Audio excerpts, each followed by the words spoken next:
Bon début de week-end à tous et bienvenue au Combo. Oui, encore une fois cette semaine, un gros week-end chargé. Max, comment ça va?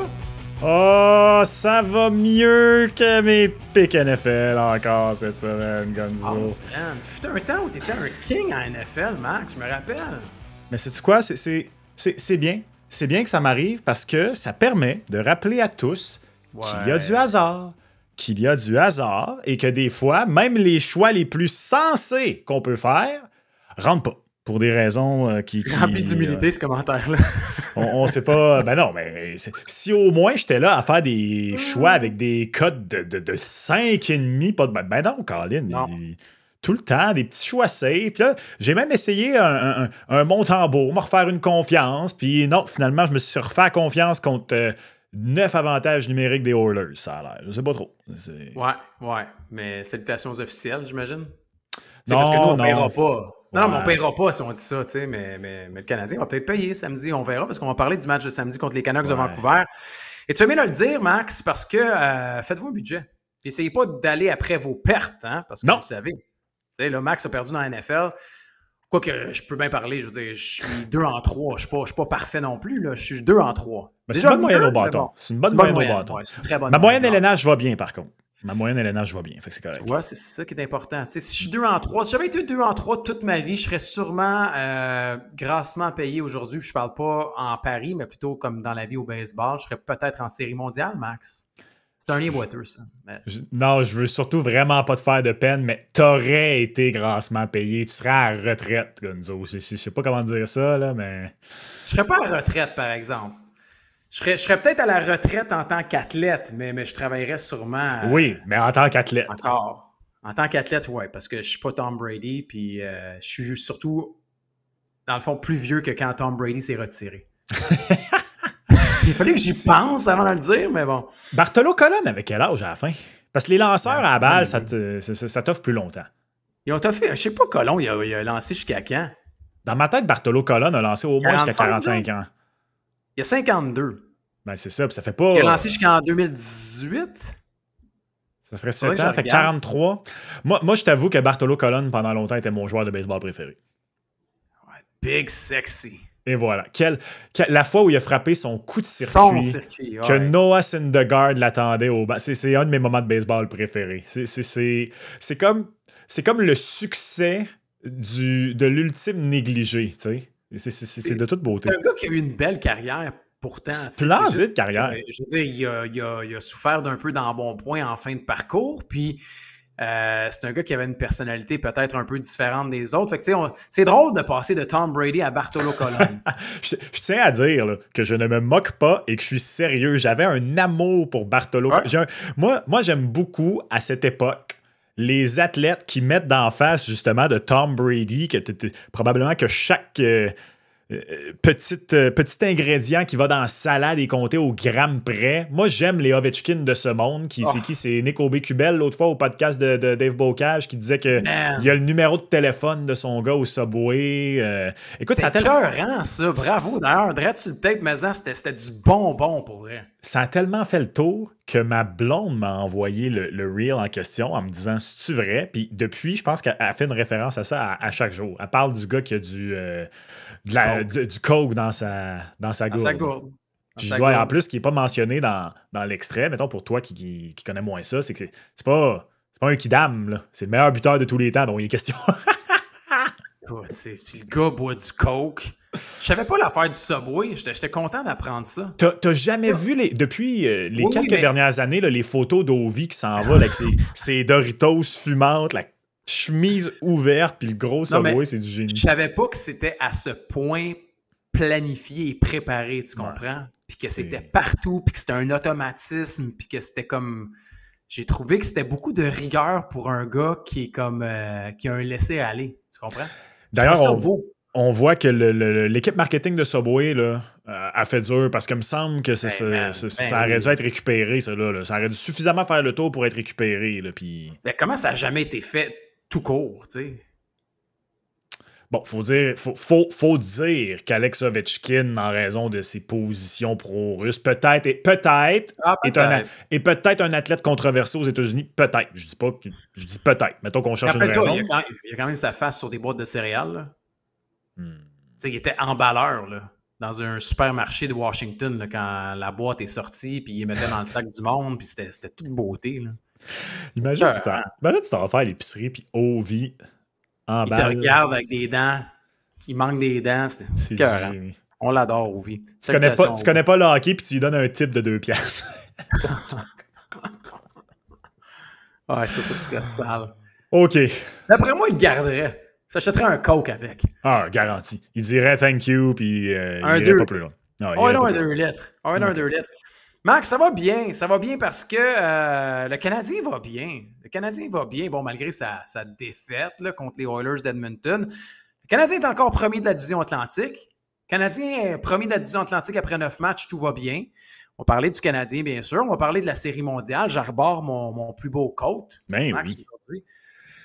C'est beau, ça. Un jacket satiné des Dodgers. Jamais j'aurais cru voir le jour où tu porterais le satin.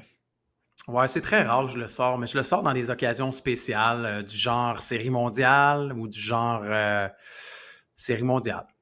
Tu comprends? T'as fait-tu envoyer des tomates récemment parce que tu portes du gear des Dodgers? Ouais, okay. Beaucoup. Bon. Ouais, je les envoie tous balader. J'en ai rien à cirer des Jays. J'aime bien Vlad. Ça mérite d'être clair. J'aime bien Vlad. Je trouve ça écœurant, les photos qui ont passé autour de Vlad qui est tout petit puis qui tripait sa poutine puis les crèmes glacées dans le gear des expos. Mon équipe, je tiens à le préciser d'entrée de jeu, mon équipe a toujours été et restera à jamais les Expos de Montréal. Mais en raison du fait qu'ils ont quitté, malheureusement, oui, j'ai dû me trouver une autre équipe et ça fait déjà là, plus de 2 décennies là, que je suis avec les Dodgers. Donc, j'étais avec eux avant. Là. Je ne suis pas un bandwagon Dodgers. Alors, les Blue Jays, je trouve ça bien le fun. C'est la seule équipe au Canada. J'aime Vlad, mais j'aime pas les Jays. C'est un club de Toronto. Alors, go les Expos. Message est clair. Ah oui, ça le mérite d'être clair. Ça le mérite d'être clair. Je sens que j'ai à me justifier quand je porte du gear des Dodgers. C'est drôle, hein? Dans le reste de l'année, je n'ai pas vraiment à me justifier tant que ça, mais là, en raison de la Série mondiale contre un club canadien, là, je deviens le méchant. Je t'avoue que pendant qu'on se préparait aujourd'hui, puis que là, je faisais mes petites recherches Série mondiale et tout ça, puis là, j'étais prêt à dire, je m'en fous éperdument, moi, des Jays. Okay. Mais, je me suis souvenu qu'on est en 2025, puis en 2025, n'importe quelle occasion pour le Canada d'avoir la main mise, d'avoir le dessus sur les États-Unis, sais-tu quoi? Pour la première fois de ma vie, j'embarque. Let's go. Je vais être content s'ils gagnent. Je veux qu'ils battent les Dodgers. Et parce qu'en temps normal, même si je suis un peu plus jeune, j'ai quand même le même réflexe. Dans un sport où il y a eu une équipe montréalaise, moi, prendre pour Toronto, c'est non. Je suis désolé, je suis pas capable. Mais là, cette année, sais-tu quoi? On les a plantés aux 4 nations. Ils ont gagné la Coupe Stanley encore, les Moses. Fait qu'on gagne la Série mondiale. Pourquoi pas? C'est un très bon argument, Max. Très bon argument. Si c'était pas contre les Dodgers, je prendrais sûrement pour les Jays. Bon. En raison du fait que c'est l'équipe canadienne et tout le reste. Mais là, il y a le facteur expo. Tu vois, c'est pas la même chose que les Raptors. Tu sais, mettons qu'on pose la question aux gens. Attends, si on posait la question aux gens, je comprends en raison du départ des expos. Mettons que si c'était les Leafs en finale de la Coupe contre un club américain, penses-tu qu'il y a beaucoup de gens au Québec qui se rangeraient derrière les Leafs en disant « Ouais, on veut ramener la Coupe Stanley au Canada ». Moi, toutes les autres années de mon existence, c'est un retentissant, je m'en fous des Leafs. Cette année, j'aurais été curieux. Je pense que j'aurais quand même dit au Yab les Leafs. Mais les Leafs, c'est loin des Jays. Là. Les Jays sont comme cute parce que c'est la seule équipe canadienne. Mais les Leafs, il n'y a personne au Québec qui se rangerait derrière les Leafs. Il n'y a personne, arrête. Cette année, je pense que fait que là, on dirait que je suis encore mêlé. Là, il y a 7 équipes canadiennes depuis le retour des Jets. On dirait que dans ma tête, c'est comme ancré qu'il y en a 6. Donc, les 5 autres équipes canadiennes qui ne sont pas Montréal ou Toronto, j'aurais pris pour l'équipe canadienne. Ouais. Comme les Oilers l'année passée. J'aurais pas pris pour les Leafs. J'aurais pas pris pour les Leafs. J'aurais pas pris pour les Leafs. Non. J'aurais pas pris pour les Leafs. À Montréal, au Québec, les Leafs, 67, ça, tu veux que ce chiffre-là reste. De toute façon, regarde, les Leafs ont joué quoi, 8 games, là, baby. Le goaler a sacré son team en dessous de l'autobus. Le coach est en train de dire que le premier trio vaut pas de la chenoute, puis regarde, parfait, ça. C'est un drôle de début de saison pour les Maple Leafs. D'après moi, Austin Matthews doit rêver à Mitch Marner là, en suçant son pouce. 2 fois par semaine, facile. 2 fois semaine? Facile. Moi, je grince des dents la nuit, lui, il suce son pouce, c'est bien. Oh, ouais, là, Mitch Marner, lui, il fait la pluie le beau temps avec Jack Eichel à Vegas. Pas un chat qui pose une question. Il est-tu bien? Ah, il doit être bien. Hein? Ah, bah ouais, il doit être bien. Max, le Canadien est bien. Le Canadien est bien. Et malgré cette défaite, malgré la défaite du Canadien de Montréal contre les Oilers d'Edmonton, ce qu'on va faire en partant, on va sortir les codes du Calder parce que ça a bougé depuis. Et je dis malgré la défaite du Canadien de Montréal parce que je pensais aujourd'hui, c'est drôle, hein, je préparais l'émission un peu hier avant le match contre les Oilers, puis je me disais, je vais poser la question à Max, over-under l'action de grâce américaine pour voir Demidov sur la première vague en avantage numérique. Et les gens qui se posent la question pourquoi la Thanksgiving américaine, c'est parce que l'année passée, c'était là où Lane Hudson a été promu à la première vague d'avantage numérique. Puis là, hier soir, Demidov sur la première vague en avantage numérique.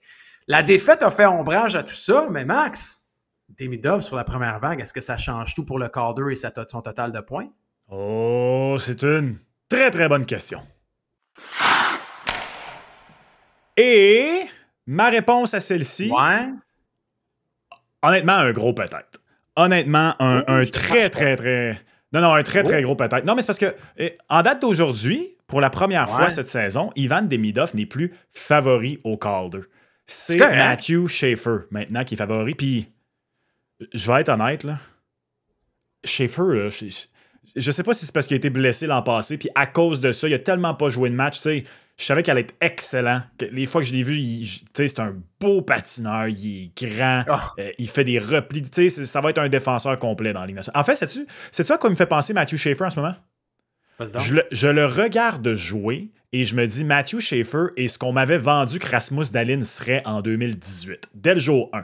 Rasmus Dahlin est très, très bon.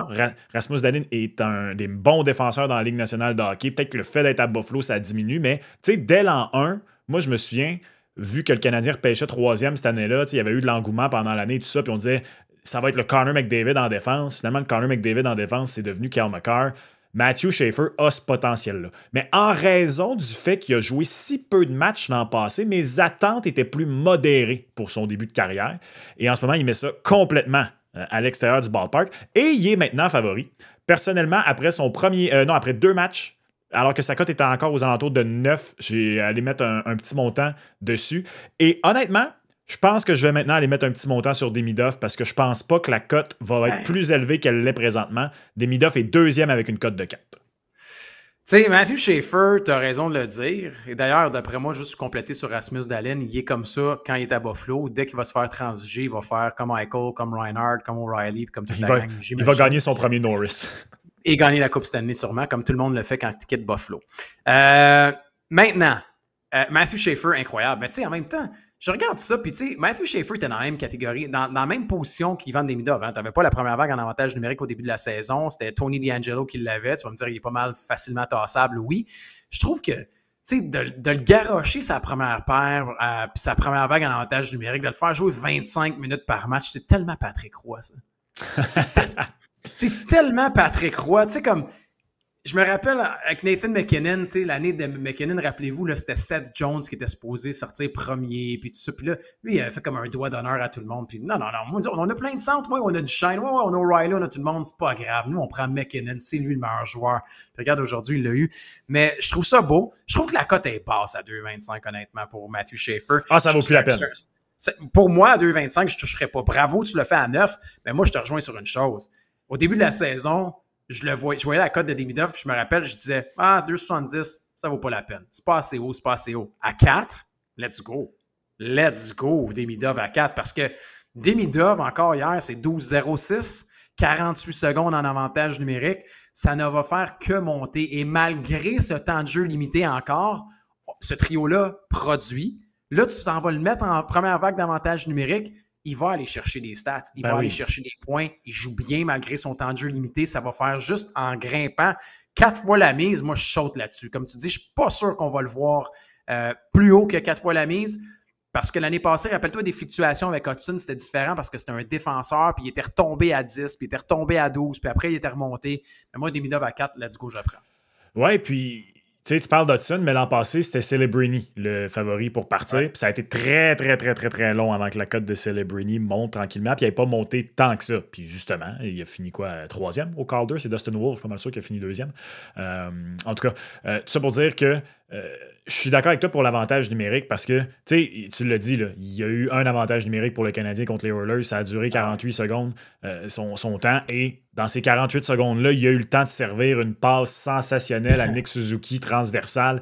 Et, en fait, soyez là au combo spécial Halloween parce que je vais avoir un déguisement d'Halloween en l'honneur d'Ivan Demidov. Je vous dis pas c'est quoi. Non, je te jure. J'ai pensé à ça cette semaine. J'ai eu mon idée. Là, je me suis dit, ça va tellement être drôle. Tu m'annonces ça là. Oui, je t'annonce ça là. On doit se déguiser. Ben, t'es pas obligé. Moi, je vais me déguiser.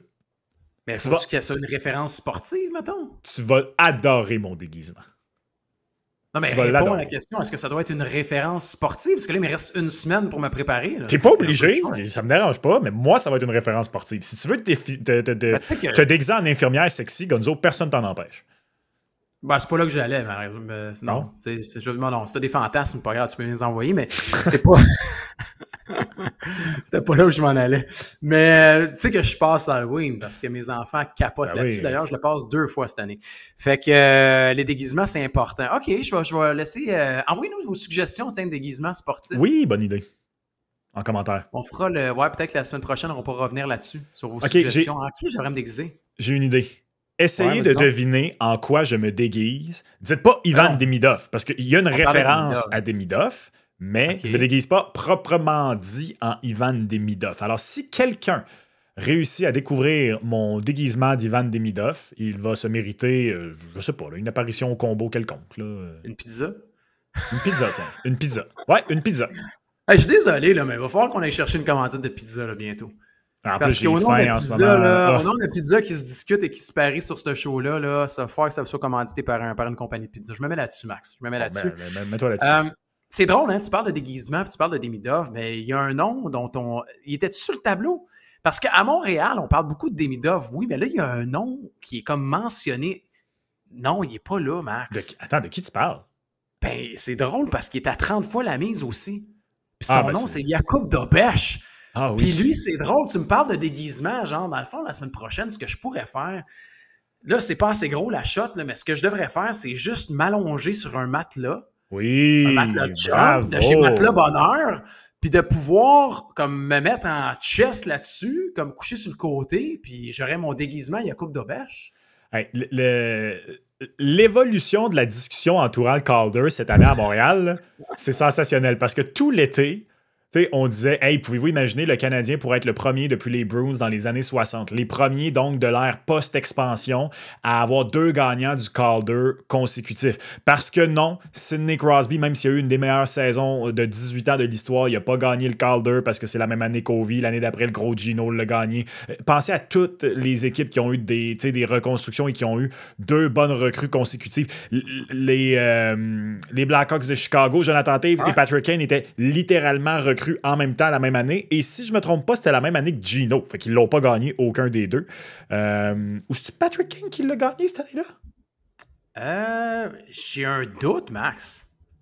Il était peut-être pas la même année parce que Patrick 2005-2006. Donc 2005, c'est Crosby. 2006, c'est Eric Johnson, Crosby le premier l'a pick. gagné, je me rappelle. Et 2007, Kane l'a gagné. Hein? Donc il était pas la même année que Gino. Attends un peu.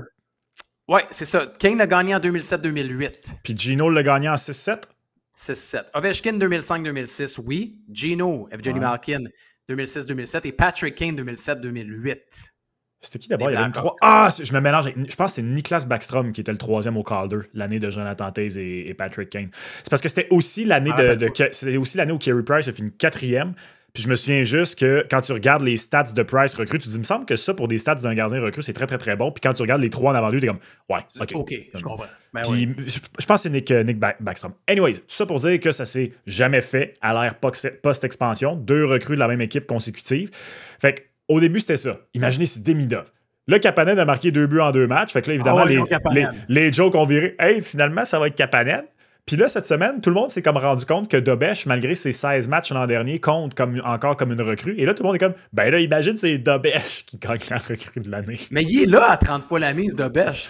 Il est quand même là à 30 fois la mise. C'est drôle quand même, parce que si au début de l'année, je t'avais dit, hey, qui a la plus petite cote, mettons, entre Ryan Leonard et Jakub Dobèche, tu sais?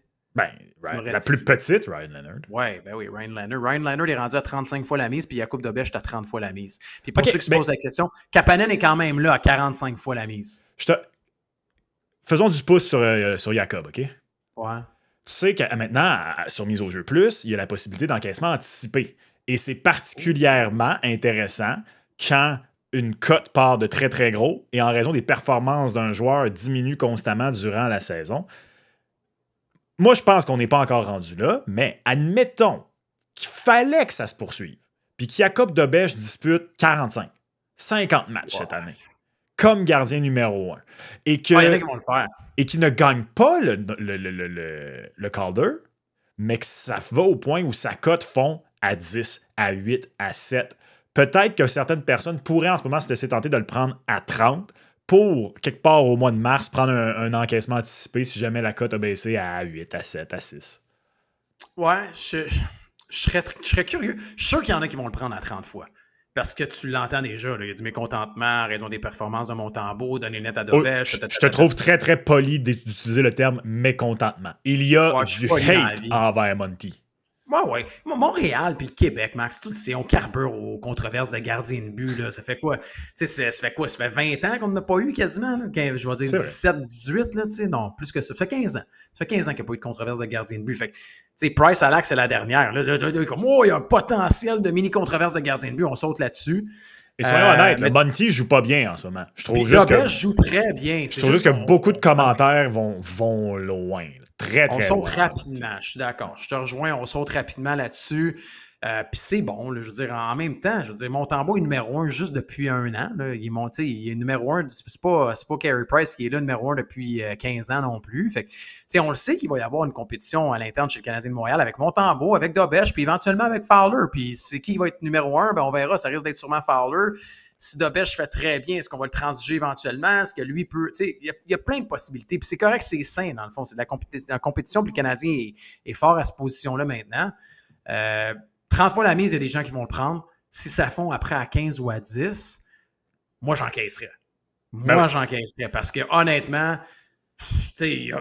tout est possible dans la vie, là, mais Jakub Dobèche qui gagne le Calder, là, je me rends pas jusqu'au bout. Ah non, moi non plus. Je dis pas que c'est je dis que je serais pas game. Je dis que si j'avais un billet de Jakub Dobèche 30, que la cote fond à 10, puis qu'il y a un encaissement anticipé intéressant, peu importe de combien, je cours. Moi aussi, complètement. Quand tu as une année avec Schaefer, avec Demidov, Ziv Bouillem également, qui est sa première vatte, même Beckett Seneke, qui on le garde jusqu'à présent là, avec les Ducks, puis il joue bien. Je dis pas que c'est lui qui va gagner, mais c'est une belle cohorte. C'est une très belle cohorte aussi, fait que je l'aime beaucoup Dobèche, mais de là à gagner, Calder, pas être en nomination, là, c'est de gagner le trophée Calder, la catégorie. C'est-tu Steve Mason, le dernier gardien à avoir gagné le Calder? 2009? Ouais, juste après Kane. Exact. Juste après Kane. Ouais, et qui finalement n'a pas eu une si belle carrière que ça, soit dit en passant. Donc avant de proclamer Jakub Dobèche, calmez-vous. Et d'ailleurs, Steve Mason qui a appartenu au Canadien de Montréal. Oui, c'est vrai. Il était dans la transaction Yoel Armia, si je ne me trompe pas. Exactement. On a voulu domper son salaire au Canadien de Montréal et le petit nanan pour domper le salaire a été Yoel Armia. Effectivement. Hein? On ne peut pas dire que vous apprenez rien au combo. Là. Je sais, vous n'avez jamais dit ça. Là. C'est comme moi qui ça sorti de ça, c'est pas grave. Un autre trophée qui est très important, puis on n'en a pas parlé depuis le début de la saison. Ben non. Ça, honnêtement, c'est quelque chose. Là. Les favoris pour le trophée Jack Adams remis à l'entraîneur de l'année dans la Ligue nationale de hockey en raison du beau début de saison du CH, Martin Saint-Louis est favori, Max. Les mauvaises langues, dont je ne fais pas partie, je tiens à le dire. Les mauvaises langues diront, ben là, un entraîneur que ça y prend 8 games avant d'améliorer son avantage numérique puis qui n'est pas foutu d'améliorer le club en deuxième période, favori coach de l'année, ben voyons donc. Mais je fais pas partie des 6-3. mauvaises langues. Je fais pas partie des 6-3, Max.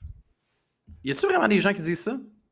Il n'y a pas beaucoup de grogne envers Martin Saint-Louis en ce moment, mais il y en a un petit peu à cause de l'avantage numérique, mais aussi, surtout, l'utilisation de Zachary Bolduc. Là, tu dois le voir autant que moi. Là, les gens ne comprennent pas l'utilisation de Zachary Bolduc. Fait, ce sont peut-être un peu, moi, personnellement, les deux petites flèches que je vois lancer à Martin Saint-Louis ces temps-ci.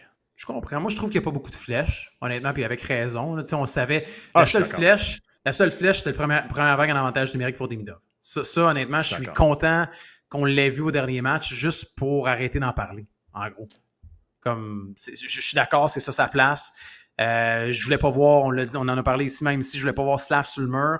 Tu vois, moi, je pensais qu'on allait retirer Bolduc et pas Slav. Et c'est ce qui est arrivé. Les gens me traitaient de fou, mais c'est pas grave. J'aime beaucoup Bolduc. Je pense qu'il va avoir un rôle qui va être à grandir chez le Canadien de Montréal. Mais c'est un beau problème. Tu sais, il dit souvent, Martin, j'ai des options maintenant, sur choses qu'il n'y avait pas avant. Tout à fait. Mais je trouve ça intéressant quand même parce que, tu sais, l'an passé, si ça n'avait pas été de ce que les Capitals de Washington ont fait, la saison du Canadien, c'est le genre de saison qui habituellement fait gagner un Jack Adams à un entraîneur. Ben oui. De passer parmi les il était quoi, 31e le 1er décembre, si ma mémoire est bonne? De partir des bas-fonds de la Ligue pour faire les séries, c'est habituellement le genre de saison qui te vaut un Jack Adams. Et je suis curieux justement parce que, tu sais, tout sport confondu, le titre d'entraîneur de l'année, je sais pas si tu es d'accord, mais il est remis à l'entraîneur qui souvent a fait le mieux avec ce qu'on s'attendait de moins.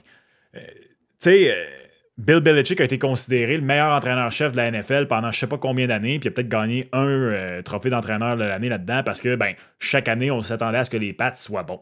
Fait que c'est très, très rare qu'un entraîneur gagne pas ce trophée-là en faisant plus que ce qui est attendu. Fait que l'année passée, tu avais des bons candidats, Max. Oui, mais j'ai hâte de voir si le Canadien, mettons, fait juste les séries. Est-ce que c'est encore un cas de Jack Adams pour Martin Saint-Louis ou faut qu'il finisse top 3? C'est intéressant quand même.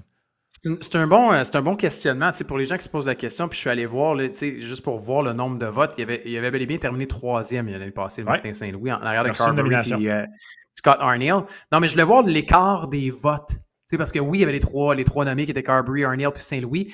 Mais Carberry avait fini avec 464 points. Puis ça, c'est des points en raison des premiers choix, deuxième choix et troisième choix là, au système de vote. Arniel à 249 et Saint-Louis avait fini avec 66 points. Il y avait eu 2 votes de premier tour quand même. Puis tu avais eu Montgomery puis Dean Evison aussi là, à Saint-Louis puis à Columbus. On disait souvent, l'équipe entre Columbus et le Canadien qui va faire les séries éliminatoires, le coach va être en nomination. Puis c'est un peu ça qui est arrivé avec Martin Saint-Louis. C'est une bonne question que tu te dis. Est-ce que cette année, s'ils font les séries éliminatoires, ça fait en sorte... Tu sais, je vais pousser puis je vais faire du chemin sur ce qu'on a dit la semaine passée. Si le Canadien de Montréal termine top 3 de l'Atlantique, là, Saint-Louis, je pense, qui est vraiment comme catapulté dans la conversation du Jack Adams. Mais s'ils font les séries sur une fesse, comme on dit, je suis pas sûr que ça lui donne un vote automatique pour le Jack Adams. C'est en ce moment, je parierais pas sur Martin Saint-Louis pour gagner le Jack Adams. Je trouve que le fait qu'il est favori... En même temps, 7,50, c'est une cote très intéressante, ceci étant dit. Super pour un favori. C'est que je pense que le Canadien, présentement, est beaucoup plus haut au classement qu'il risque de l'être pour une majorité de l'année. Et probablement que, quelque part, le Canadien va avoir au moins une baisse de régime qui ferait peut-être monter la cote de Martin Saint-Louis. Et à ce moment-là, si vous dites, non, moi je crois à cette équipe-là qu'elle peut finir top 3 dans l'Atlantique, une fois la cote remontée, peut-être ce serait intéressant. Mais en ce moment, comme favori, encore une fois, comme je dis, pour un favori, il y a une cote intéressante à 7,50 qui est très tôt dans l'année. Mais... Tu vois, moi, je regarde les cotes, puis c'est vrai que c'est une bonne cote. On regarde à côté de Matthew Schaefer, puis le 2,25.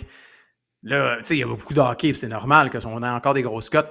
Tourigny a 9 fois la mise. André Tourigny a 9 fois la mise. Moi, le Mammouth de Utah, je suis désolé, mais je m'attends à une belle saison de sa part aussi. Puis si jamais Utah fait les séries éliminatoires, puis là, rendu à la date limite des transactions aussi, on est différent avec le propriétaire Ryan Smith. Est-ce qu'on va vouloir encore plus dépenser? On a des bons jeunes joueurs. C'est une équipe qui a beaucoup de talent.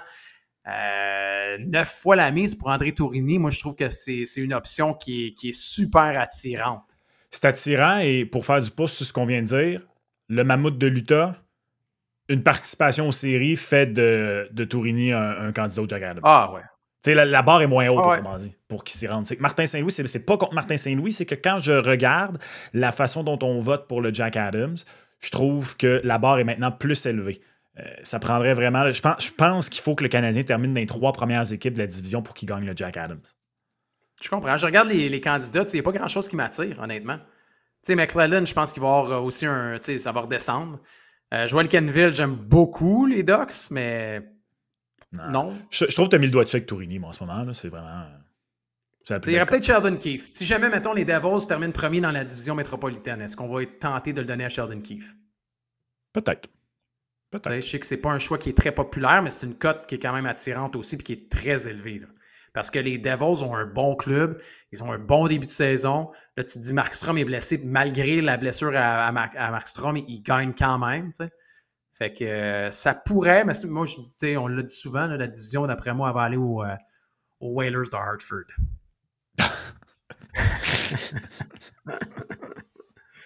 C'était beau, ça? C'était magnifique.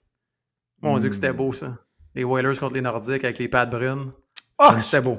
Je ne suis pas fan. Tu me niaises. Ben non, je suis surpris que tu as eu la même réaction que moi quand... Quoi? Ben, tu as eu la même réaction quand les Nationals ont porté le chandail des Expos. Là. Non, je suis pas fan. Je suis pas fan quand ils portent le chandail d'une équipe qui a déménagé. Je trouve que, tu sais, c'est comme, il y a un débat chaque année dans la NFL quand les Titans du Tennessee portent les chandails des Oilers de Houston. Ouais, j'allais dire les Texans, mais c'est les Titans. Ouais, parce que c'est les Texans de Houston, c'est les Oilers de Houston de Warren Moon. Yes, exact. Fait que, tu sais, c'est comme... Mais honnêtement, j'ai parlé de ça cette semaine et la majorité des gens disent « Non, moi, je viens de Québec, puis sais-tu quoi, je suis content de voir le chandail là. » Fait que, good, il n'y a pas de bonne ou de mauvaise réponse là-dessus. Mea culpa, OK? J'étais complètement d'accord avec ce que tu disais. Puis c'est drôle, salutations à Olivier Brett, qui est un gars de Québec, tu sais, puis qui en revenait pas qu'on fasse, comme...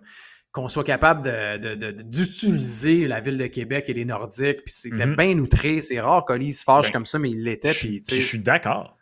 Moi avec, mais je peux-tu te faire une confidence? Oh. Parce que moi, je suis pareil comme toi. Là, les Nationals, puis des expos, là, je veux dire, je suis allé visiter le stade des Nationals, je suis allé voir une game, puis il y avait une section des expos dans la boutique, puis j'ai eu un haut le cœur. Je me suis dit, c'est pas vrai que vous allez en plus de ça, comme capitaliser sur cet uniforme-là. En tout cas, ça m'a levé le cœur. Fait que j'étais du même avis, puis je me disais, je back Québec, je trouve que c'est plate qu'on fasse ça. Mais après, j'ai regardé le match avec les tableaux rétro, simili-jeux vidéo, puis là, j'ai vu les 2 beaux uniformes, puis on dirait que j'ai comme tout perdu mes moyens, puis je suis tombé dans la nostalgie. Tes convictions ont pris le bord. C'est comme... je suis facilement achetable. C'est un gars facile. Oh, wow! Mais c'est quoi? C'est là que je m'en rends compte. Non? Parce que je comprends. Moi, je trouve que ce sont 2 beaux uniformes. Mais ça, c'est ça que je voulais dire. Tu comprends? Moi, je trouve que le logo des Whalers d'Hartford est j'ai dit Hartford, j'ai comme oublié le R. Hartford. C'est correct, ça se disait comme ça dans les années 80 au Québec. Je trouve que c'est un des plus beaux logos dans l'histoire du sport. Je trouve que c'est un logo qui est simple, efficace, brillant, tu sais, le W avec le H dans l'ombre, le negative space qu'ils appellent là en anglais. Tout de ce logo-là, je le trouve sensationnel. Ce chandail-là en particulier est sensationnel. Puis, je regardais l'Avalanche dans leur chandail des Nordiques. Puis, tu sais, pour ceux qui ne savent pas, les Nordiques allaient changer de chandail là, quand ils ont déménagé. Ouais. Ils étaient embarqués dans les chandails vraiment modernes des années 90. Comme tout le monde, ils seraient revenus à ces chandails-là un jour. Complètement. Puis je les regardais, puis je me disais... C'était beau, Max. Des beaux chandails. Faut pas bouder son plaisir esthétique versus comment on ressent ce qui est arrivé hier. Ça reste, je trouve ça... Je comprends. Mais le côté esthétique de la chose, de voir ces 2 beaux gilets-là sur une glace, ça m'a fait quoi? Ça t'a fait quoi? Ah ouais. Ça t'a fait quoi? Je trouve ça beau. Sais-tu qu'est-ce qu'il va falloir qu'il fasse de quoi? Quoi? Elias Peterson. Il va falloir qu'il fasse de quoi? Ouais. Il va falloir qu'il fasse de quoi, Elias Peterson? C'est vrai. Est-ce qu'il va faire ça contre le Canadien de Montréal, Max? Non, parce que ça va être Jacob Debèche devant le filet. Hey, le Canadien, sur la route, oui, encore, mais là, les Canucks qui ont perdu leurs 2 derniers matchs, qui ont perdu certains joueurs en raison de blessures, entre autres Philippe Hill, sont dans le magasinage pour un 2e joueur de centre. Ils sont quand même favoris. Puis là, en raison de la petite fusée et de la cote bonifiée, le Canadien de Montréal, c'est une super belle cote samedi soir contre les Canucks. Ouais, j'aime beaucoup la cote de 2,09 du Canadien avec cote bonifiée. Soyons honnêtes, par contre, le Canadien pourrait très bien être 0-2 dans ce voyage-là jusqu'ici. Ouais. Ça prend un bon... Trouves-tu que le Canadien a eu un vrai bon 60 minutes complet à date, malgré sa fiche? Non, c'est des périodes. Parce que le Canadien est tout le temps des bonnes premières périodes. Là. Il est premier dans la Ligue dans les buts en première période avec 10. Là. Fait qu'il va très bien. Mais après, est-ce que c'est souvent la deuxième qui fait défaut? Le 60 minutes est à améliorer. Parce que j'allais dire, peut-être contre Détroit, mais Détroit, pour une rare fois, ça a été l'inverse. Les 10 premières minutes n'ont pas bien été, puis après ça a parti. Fait que je trouve que ça prend un bon 60 minutes. Là. On peut-tu arrêter de se concentrer sur les arbitres, puis se concentrer sur nous, là, du côté du Canadien, puis jouer un bon 60 minutes complet? Je trouve que quand on prend l'avance, tu sais, c'est sensationnel. Puis là, j'ai l'air de chialer avec une fiche de 6-3, là, mais c'est pas le cas. Mais je m'attends à rien de moins que l'excellence. Moi, je pense que dans la vie, quand tu veux viser là, ben, il faut que tu sois sévère de la bonne des façons. Et je trouve que quand le Canadien prend l'avance, on tombe un peu mou. J'essaie de repasser certaines séquences. Est-ce que c'est vraiment quand le Canadien a une avance? Parce qu'on a joué beaucoup de hockey de rattrapage aussi. Ouais, mais on prend l'avance. Ça tombe égal. Jamais ça, je trouve ça beau, tu sais. Ouais, mais souvent, on prend l'avance. Après ça crée l'égalité. L'autre équipe prend les devants, puis là, on fait notre remontée. Ouais. Ouais, ben écoute, c'est des matchs. En tout cas, le Canadien de Montréal, oui, 6-3, mais on s'entend que ça n'a pas été une collection de victoires faciles. Là. C'est des matchs qui sont majoritairement qui se décident par un but. Pour le parieur, tu sais, je vois les cotes, puis je me dis souvent du plus 1,5 pour l'adversaire ou du moins 1, tu sais, moi, honnêtement, le Canadien par 2 buts, j'aime pas ça. J'aime pas ça depuis le début de la saison. Je trouve que c'est risqué. Des fois, c'est attirant pour certains matchs parce que le calendrier était favorable. Même quand je regarde les cotes pour samedi, le 2,09, let's go, j'y vais. Il y a Coupe d'Obèche. Il y a une chose que je suis curieux de voir dans cette rencontre-là, parce qu'on a effleuré au début de l'émission. Les commentaires contre les arbitres. Cole Caulfield qui sort publiquement et qui dit ça. Gallagher qui avoue qu'il y a eu une conversation avec l'arbitre puis qui a reconnu, l'arbitre a reconnu que c'était pas une punition sur Slav. Quand des joueurs font comme des choses comme ça, habituellement, les arbitres se parlent, ça va vite aussi, c'est une confrérie. Est-ce que le Canadien de Montréal aura des conséquences de ça samedi soir contre les Canucks de Vancouver? Faudra voir. Je m'attends à un autre match serré parce que les Canucks sont à la maison, ont perdu leurs 2 derniers matchs aussi. Alors, je prendrais le Canadien, un genre de 3-2 Canadien en fin de semaine. Je suis d'accord. Je suis d'accord avec un match à bas pointage également. Je pense que le Canadien va devoir pour quelques matchs jouer du hockey exemplaire en termes de discipline, pour les raisons que tu as... C'est plate, là. C'est plate qu'on ait à dire ça, mais la nature est humaine. Ça existe. Ouais, puis les officiels sont pas libres de critique. Je pense pas que tu n'as pas le droit de reconnaître le mauvais travail des officiels quand c'est le cas. Je trouve par contre qu'effectivement, le Canadien va loin. Puis je trouve que ça remonte à l'an passé. Je trouve que souvent, on se sort nous-mêmes de notre partie en tombant dans cette frustration-là du côté du Canadien. Une jeune équipe, Max. Une jeune équipe qui apprend, c'est correct. T'sais, mais en même temps, j'ai trouvé ça drôle hier. Le Gallagher dit ça, c'est correct. On est une jeune équipe, on va apprendre. Puis il était tellement calme. Puis après, ça va mettre le ref en dessous du boss. Puis je me suis dit, OK. Je comprends. En gros, là, après une game comme ça, quand tu mets devant un Kodak, l'impulsion, le côté impulsif, c'est normal que ça sorte ces commentaires-là. T'sais.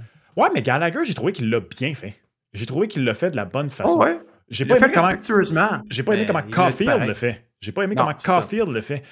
Puis ça, c'est vraiment très drôle parce que je venais de dire à quelqu'un, justement, ce que je trouve bizarre, puis tu viens de mentionner la jeune équipe, mais ce que je trouve bizarre, c'est que l'an passé, c'était beaucoup Mike Matheson puis David Savard qui sortaient de leur game puis qui étaient souvent en face des refs. Là, dans ce match-là, ça a été Josh Anderson, ça a été Mike Matheson. Ouais. Gallagher, encore une fois, je trouvais que... Puis, tu sais... La lettre sur le chandail est pour ça. Tu veux-tu laisser tes assistants puis le capitaine gérer ça? En tout cas, je trouvais que Gallagher, il le faisait bien, même quand il était en face de l'arbitre pour parler sur la punition de Josh Anderson. Ça avait l'air d'être vraiment, je trouvais qu'il avait l'air en contrôle, il avait l'air de le faire comme du monde. Puis je dis à quelqu'un, je trouve ça bizarre, c'est drôle, t'entends pas Suzuki, Caulfield et compagnie chialer 2 minutes après Caulfield. Oh. Boom! Ah ouais. C'est rare. La personne me dit, tu disais, je suis comme, ouais, dans ma face. Je disais, c'est ça. C'est exactement ça. C'est drôle, hein? Tu parles de Caulfield, puis on dirait que les punitions puis tout le reste ont fait en sorte qu'on a comme mis Cole Caulfield de côté. Mais je voulais juste faire un petit update sur le nombre de buts pour Caulfield. Il a monté. Non, il était-tu à 39,5 ou il était à 36,5? Il était à 36,5, Max, de mémoire. Au début de la saison? Ouais. Je viens de voir et effectivement, le total de buts de Cole Caulfield a monté à 39,5 et les cotes sont revenues à 1,85 et 1,85. Oh. Donc, on a déjà augmenté le nombre de buts pour Cole Caulfield. Ouais. OK. Tu vois, c'est 39,5. Maintenant, c'est 40 buts pour Cole Caulfield cette année. Et les cotes, plus de 39,5, c'est 1,80. Et moins de 39,5, excuse-moi, c'est 1,90. Alors, légèrement favori pour le plus de 39,5 pour Cole Caulfield. Let's go. Moi, en ce moment, je sais, j'ai eu la discussion cette semaine sur le fait qu'il est parti de la même façon l'an dernier, puis finalement, ça s'est calmé. Moi, j'ai un bon feeling pour le 40 cette année. Moi, j'y vais. Ben oui, j'y vais. Quel homme nouveau. Line n'est plus là. Line n'est plus là, puis son jeu à 5 contre 5 est encore meilleur. J'y vais complètement. C'était ma petite parenthèse sur Cole Caulfield. Je trouvais qu'on ne parle pas beaucoup de Cole et de son bon match quand même, puis ses débuts contre les Oilers, parce qu'on a parlé beaucoup des arbitres. D'ailleurs, la passe de Noah Dobson sur le premier but de Cole, ça, c'est une passe à 9,5 millions. Ça, c'était fumant. Et je comprends que Caulfield, après ça, fait un jeu sensationnel pour envoyer le jackstrap à Calvin Pickard dans les estrades. Mais la passe de Dobson, ouf! Ouais. C'était hein? Comme on disait à l'époque, c'était pas de la petite poésie, ça, de café.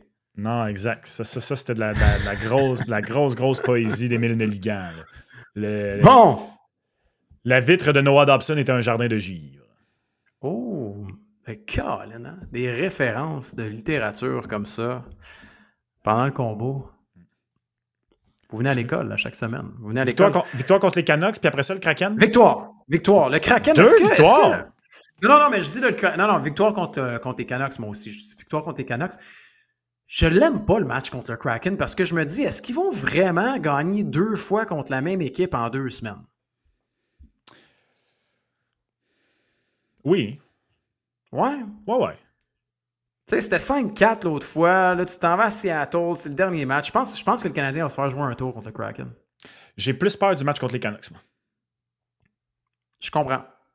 En fait, je pourrais te dire le Canadien va sûrement gagner un des 2 matchs. Il ne gagnera pas les 2. J'aurais tendance à être d'accord avec cette affirmation. J'aime pas dire ce que je m'apprête à dire. Je n'aime pas dire ce que je m'apprête à dire.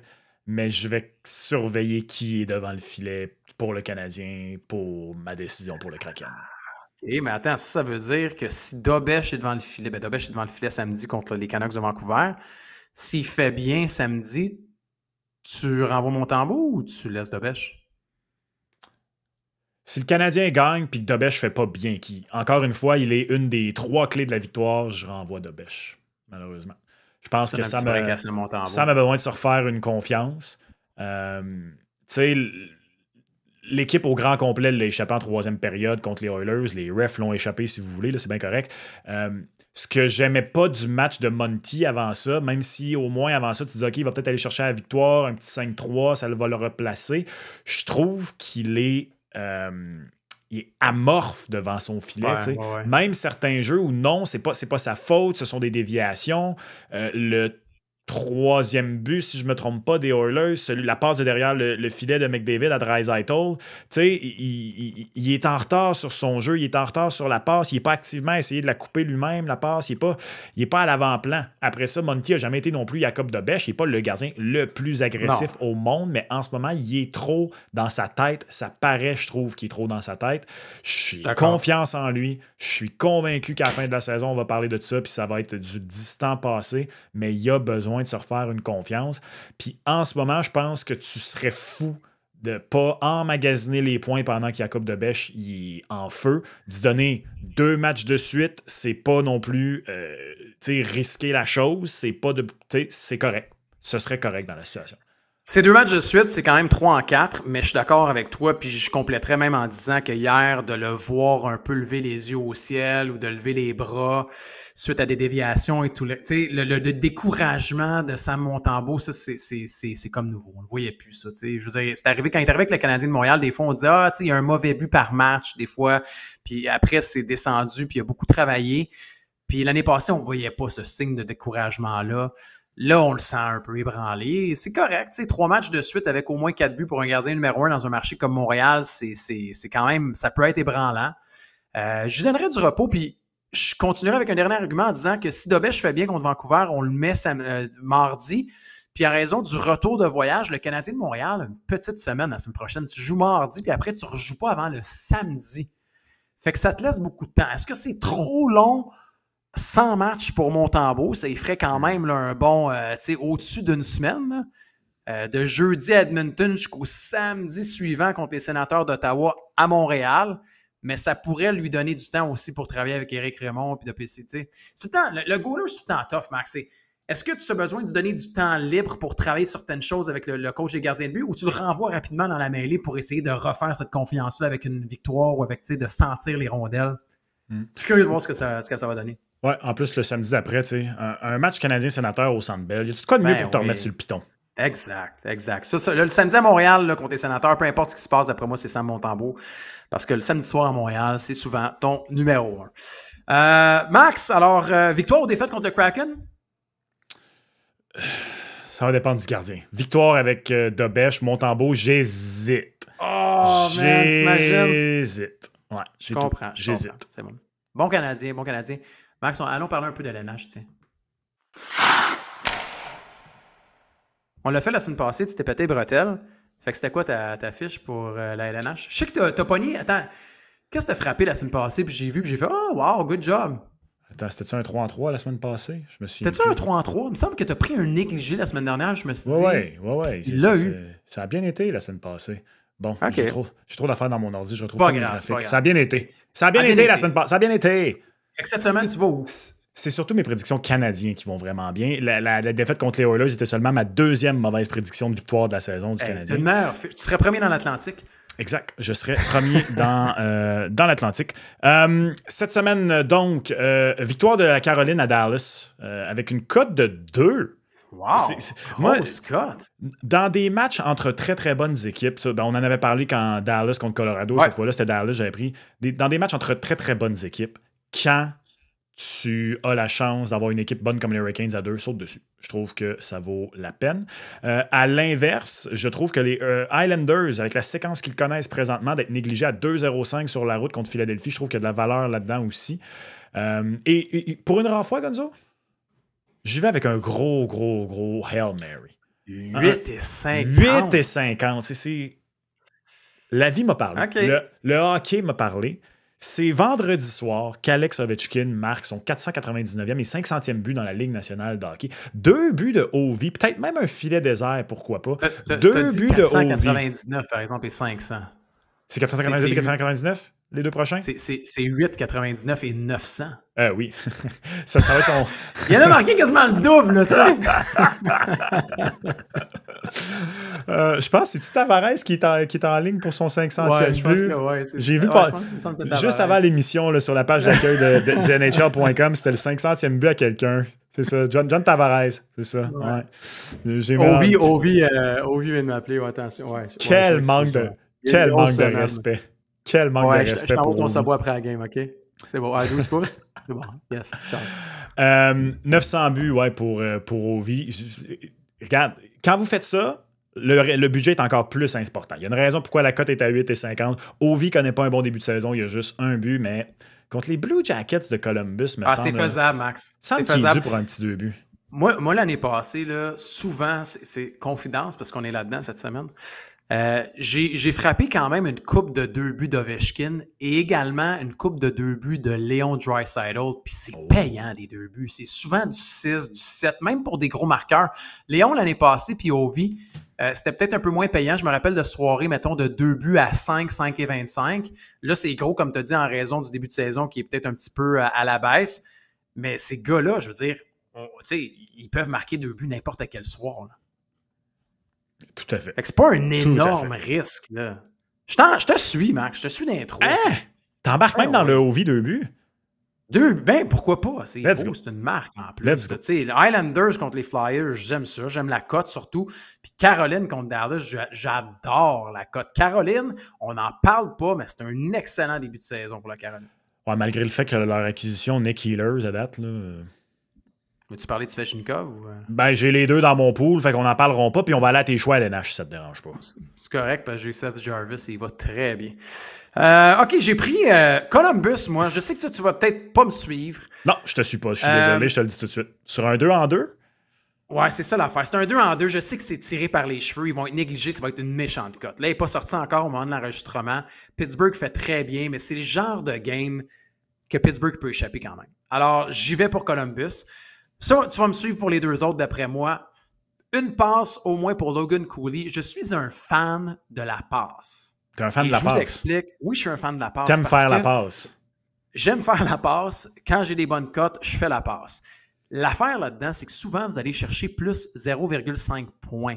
Mais j'en ai glissé un mot la semaine dernière. Si vous êtes capable de cibler et de dire « je vais aller chercher la passe au lieu du point », les cotes sont déjà là plus grandes. Alors, Logan Cooley, oui, il en a marqué 3 derniers matchs, mais je vais avec une passe, une belle séquence pour lui. C'est des points dans 3 de ses 4 derniers matchs également. Alors, donne-moi une passe pour Logan Cooley. Et je prends un but de Bo Horvat et ça va t'aider même à gagner ton pari parce que Bo Horvat marque bien.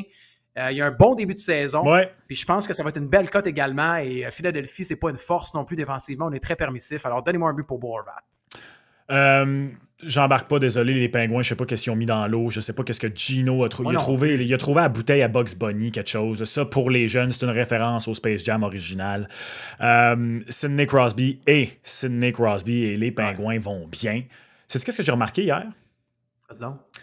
Quand Kyle Dubas est arrivé à Pittsburgh, il y a eu un power trip et il a dit à ses gardiens de but, parce que Tristan Jarry est un gardien de but qui portait les jambières noires. Et il a dit non, moi mes gardiens ont des jambières blanches. Et Tristan Jarry avait été obligé de porter des jambières blanches depuis l'arrivée de Kyle Dubas. Et hier, j'ai remarqué qu'il était de retour aux jambières noires.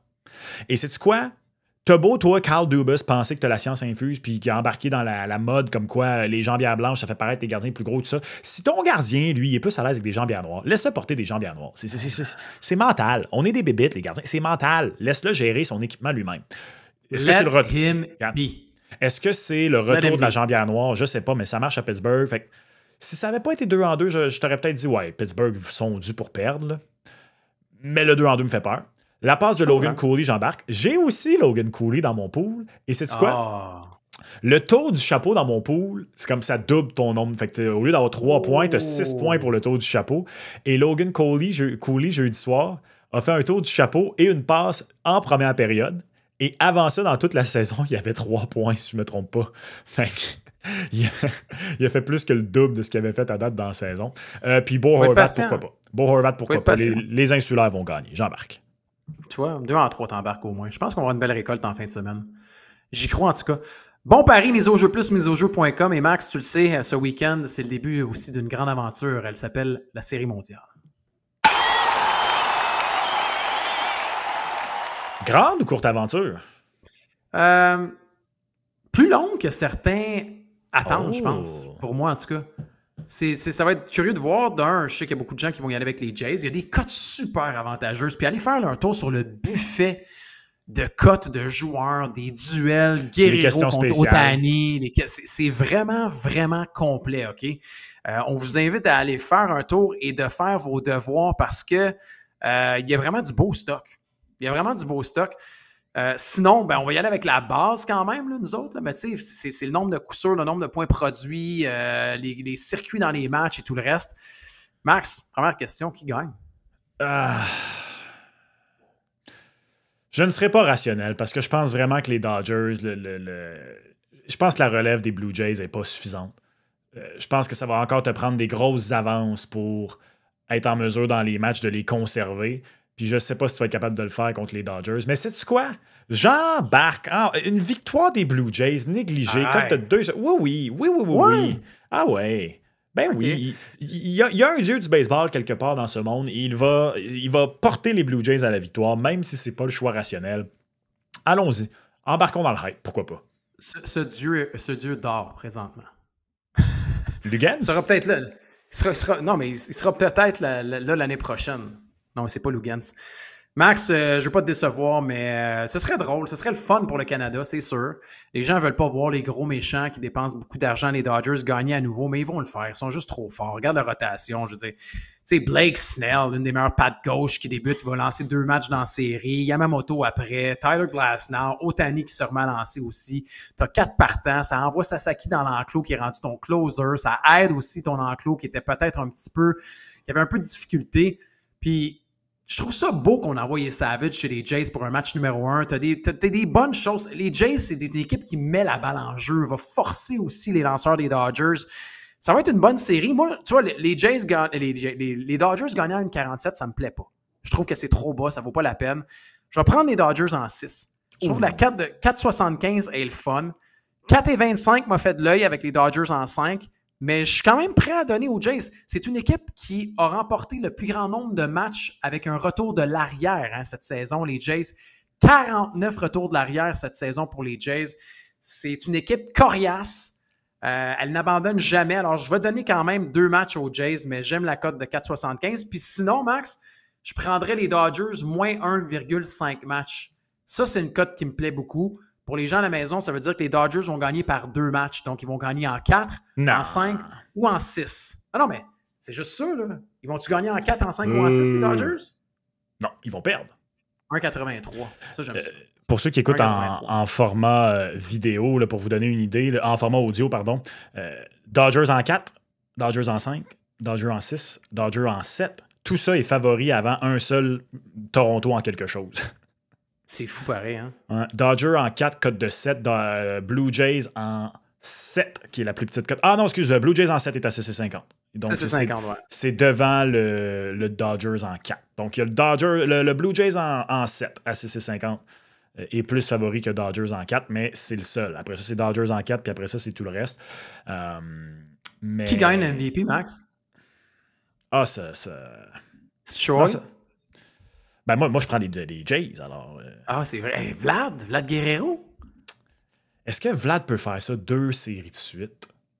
Man, je veux dire, depuis le début des séries, ce gars-là, il est incroyable. D'ailleurs, tu sais, il se passe de quoi avec Vlad, toutes les cotes de Vlad, là, mettons, tu sais, il va frapper au moins 6 coups sûrs dans la série. C'est Vlad la favori. Il va frapper au moins tant de circuits dans la série. Il y a juste, je pense, j'ai vu les points produits. Que c'est pas Vlad. D'ailleurs, c'est Dalton Varsho le favori pour le plus de points produits dans la série avec une cote de 5. Mais sinon, là, il y a énormément de catégories où c'est Vlad Guerrero qui est le meneur. Fait que il y a beaucoup de gens qui le voient. Après, est-ce qu'il va remporter le MVP? Ça, c'est autre chose. Sais-tu quoi? Je suis un grand romantique. Donne-moi Vladi. Donne-moi Vladi pour gagner le titre de joueur le plus utile. Pourquoi pas? Si on regarde là, du côté, il est carrément le 2e favori. Il n'est pas juste le favori des Jays, il est le 2e favori.